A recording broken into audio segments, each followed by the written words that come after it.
हरे कृष्णा। पौराणिक कथाओं के अंतर्गत हम बात कर रहे हैं भविष्य पुराण की, और भविष्य पुराण की पृष्ठ संख्या 386 यानी कि 386 में चर्चा आती है नारद जी को विष्णु माया का दर्शन।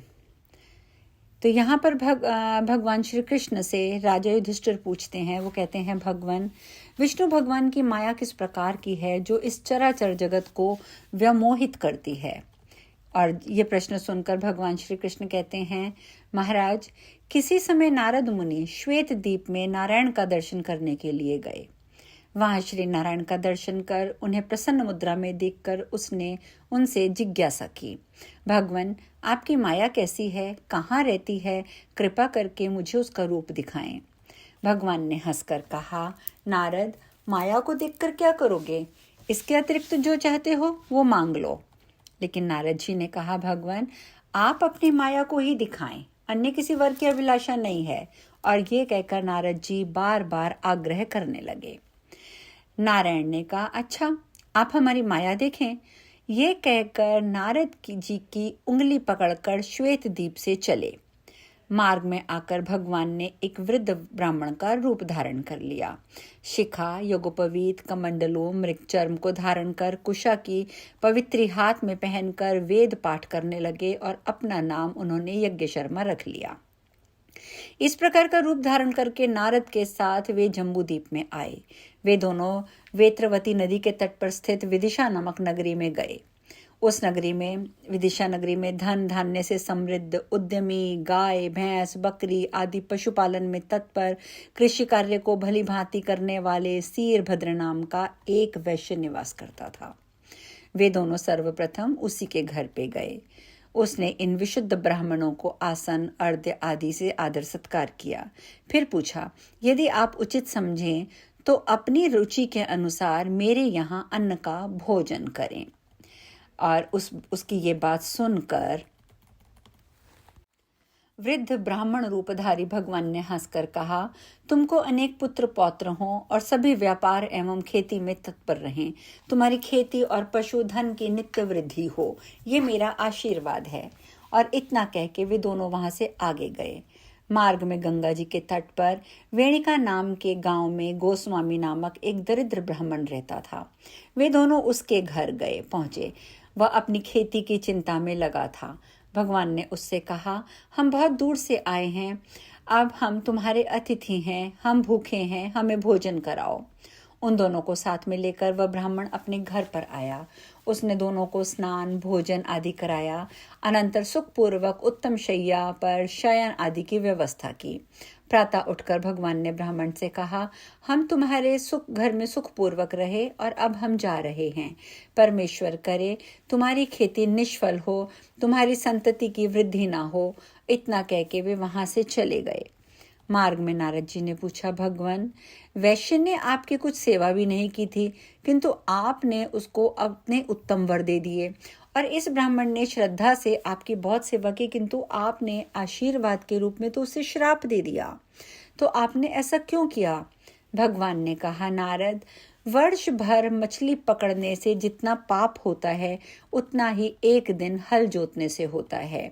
यह सीरभद्र वैश्य अपने पुत्र पौत्रों के साथ इसी कृषि कार्य में लगा हुआ है। वह नरक में जाएगा, अतः हमने ना तो उसके घर में विश्राम किया, ना भोजन किया। इस ब्राह्मण के घर में भोजन और विश्राम किया। इस ब्राह्मण को ऐसा आशीर्वाद दिया जिससे ये जंगजाल में ना फंसकर मुक्ति को प्राप्त हो। इस प्रकार मार्ग में बातचीत करते हुए वे दोनों काव्य कुंज देश के समीप पहुंचे। वहां उन्होंने एक अतिशय रम्य सरोवर देखा। उस सरोवर की शोभा देखकर वे दोनों बहुत प्रसन्न हुए। भगवान ने कहा, नारद, ये उत्तम तीर्थ स्थान है, इसमें स्नान करना चाहिए, फिर कन्नौज के नगर में चलेंगे। इतना कहकर भगवान उस सरोवर में स्नान कर शीघ्र ही बाहर आ गए। तदंतर नारद जी भी स्नान करने के लिए सरोवर में प्रविष्ट हुए। स्नान संपन्न कर जब वे बाहर निकले तब उन्होंने अपने को दिव्य कन्या के रूप में देखा। उस कन्या के विशाल नेत्र थे, चंद्रमा के समान मुख था। वह सर्वांग सुंदरी कन्या दिव्य शुभ लक्षणों से संपन्न थी। अपनी सुंदरता से संसार को व्यामोहित कर रही थी। जिस प्रकार समुद्र से संपूर्ण रूप की निधान लक्ष्मी निकली थी, उसी प्रकार सरोवर से स्नान करने के बाद नारद जी स्त्री के रूप में निकले और भगवान वो वहां से अंतर्ध्यान हो गए। वह स्त्री भी अपने झुंड में भ्रष्ट अकेली हिरणी की तरह भयभीत होकर इधर उधर देखने लगी। उसी समय अपनी सेनाओं के साथ राजा तालध्वज वहां आया और उस सुंदरी को देखकर सोचने लगा, ये कोई देव स्त्री है या अप्सरा। फिर बोला, बाले तुम कौन हो, कहाँ से आई हो? उस कन्या ने कहा, मैं माता पिता से रहित और निराश्रय हूँ, मेरा विवाह भी नहीं हुआ है, अब आपकी ही शरण में हूँ। इतना सुनते ही प्रसन्नचित्त हो राजा उसे घोड़े पर बैठाकर राजधानी पहुंचा और विधि पूर्वक उससे विवाह कर लिया। 13वें वर्ष में वह गर्भवती हुई। समय पूर्ण होने पर उसने एक तुम्बी उत्पन्न करे, तुम्बी मतलब लौकी, जिसमें 50 छोटे छोटे दिव्य युद्ध में कुशल बलशाली बालक थे। उसने उनको धृत कुंड में छोड़ दिया। कुछ दिन बाद पुत्र और पौत्रों की खूब वृद्धि हो गई। वे महान अहंकारी, परस्पर विरोधी, राज्य की कामना करने वाले थे।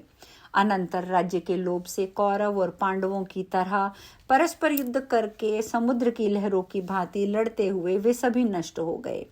वह स्त्री अपने वंश का इस प्रकार संहार देखकर छाती पीटकर करुणापूर्वक विलाप करती हुई मूर्छित होकर पृथ्वी पर गिर पड़ी। राजा भी शोक से पीड़ित होकर रोने लगा। इसी समय ब्राह्मण का रूप धारण कर भगवान विष्णु द्विजों के साथ वहां आए और राजा तथा रानी को उपदेश देने लगे। ये विष्णु की माया है, तुम लोग व्यर्थ ही रो रहे हो। संपूर्ण प्राणियों की अंत में यही स्थिति होती है। विष्णु माया ही ऐसी है कि उसके द्वारा सैकड़ों चक्रवर्ती और हजारों इंद्र उसी तरह नष्ट कर दिए गए हैं जैसे दीपक को प्रचंड वायु नष्ट कर देती है। समुद्र को सुखाने के लिए भूमि को पीसकर चूर्ण कर डालने की तथा पर्वत को पीठ पर उठाने का सामर्थ्य रखने वाले पुरुष भी काल के कराल मुख में चले गए हैं। त्रिकूट पर्वत जिसका दुर्ग था, समुद्र जिसकी खाई थी, ऐसी लंका जिसकी राजधानी थी, राक्षस गण उसके योद्धा थे, सभी शास्त्रों और वेदों को जानने वाले शुक्राचार्य जिनके लिए मंत्रणा करते थे, कुबेर के धन को भी जिसने जीत लिया था, ऐसा रावण भी दैववश नष्ट हो गया। युद्ध में, घर में, पर्वत पर, अग्नि में, गुफा में तथा समुद्र में कहीं कोई भी जाए, वह काल के कोप से नहीं बच सकता, भावी होकर ही रहती है। पाताल में जाए, इंद्रलोक में जाए, मेरु पर्वत पर चढ़ जाए, मंत्र, औषध, शास्त्र आदि से भी कितनी भी अपनी रक्षा करे, किंतु जो होना होता है वह होकर ही रहता है। इसमें किसी प्रकार का संदेह नहीं है। मनुष्यों के भाग्य के अनुसार जो भी शुभ और अशुभ होना है वह अवश्य ही होता है। हजारों उपाय करने पर भी भावी किसी प्रकार टल नहीं सकती।